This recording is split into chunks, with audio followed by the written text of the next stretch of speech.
दररोज मुलींचं असायचं, आज तरी आम्हाला चपाती बनवू दे ना गं. आणि मला वाटायचं यांना जमणार आहे का, उगीचच काम वाढवून ठेवतील आणि उद्यापासून बनवूया असं माझं नेहमी ठरलेलं उत्तर असायचं. पण आज मी विचार केला, शेवटी हेच ते वय, जमेल न जमेल ही नंतरची गोष्ट, पण मी काहीतरी बनवण्याचा प्रयत्न केला. हा आनंदच मुळी निराळा.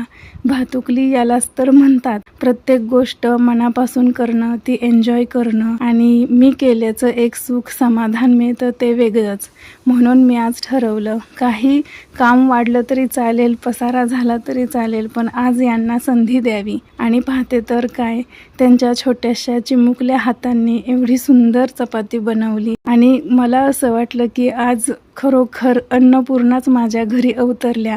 काय चव होती त्या चपातीला सांगू, ते सुख समाधान शब्दात मांडता येणार नाही.